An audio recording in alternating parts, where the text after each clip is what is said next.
Hi friends, नमस्कार. माझ्या किचनमध्ये तुमचं स्वागत आहे. मी आहे मनीषा. आज बघा मस्त अशी मी पितृपक्षाची तांदळाची खीर करणार आहे.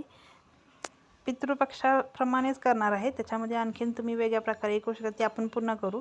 पण आता मी बघा पितृपक्षात जे करतात ते करणार आहे. ह्यासाठी बघा मी हे तांदूळ रात्री भाजून भिजत घातले होते.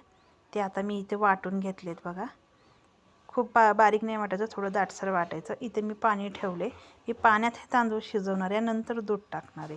कारण की भात शिजेपर्यंत वेळ जातो, तांदूळ शिजेपर्यंत वेळ जातो, तेवढं दूध आटत जातं. त्यासाठी मी हे पाण्यामध्ये पहिले हे तांदूळ शिजवून घेणार आहे. मस्त असं ते तांदूळ म्हणजे आपण जसं भात शिजवतो त्याप्रमाणे हे तांदूळ त्या पाण्यामध्ये छानपैकी मी शिजवून घेणार आहे. ते मस्त शिजत आले बघा. आता किती छान त्याला उकळी आलेली आहे.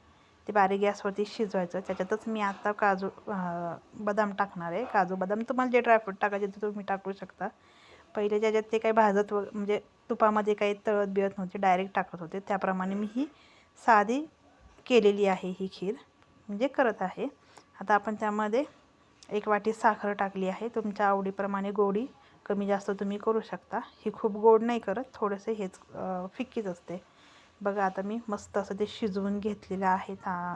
जे आपण तांदूळ वाटून टाकलं होतं पाण्यात, आता मस्त घट्ट झाले, ते शिजले. आता आपण त्याच्यामध्ये दूध ओतून घेणार आहे. आपल्याला जेवढी खीर हवी त्याप्रमाणे त्याच्यामध्ये दूध टाकायचं. मस्त असं त्याला क्रीमी टेक्स्चर येतं, त्याला चव छान लागते बघा. आता मस्त असं क्रीमी टेक्स्चर. आता हे अजून 10 मिनटं उकळून द्यायचं बारीक गॅसवरती.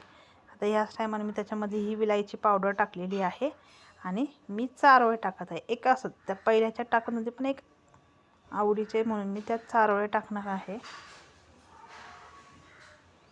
बघा. अशी मस्त अशी क्रीमी टेक्स्चरमध्ये झाली आहे की नाही खीर. ही पितृपक्षातली खीर आहे.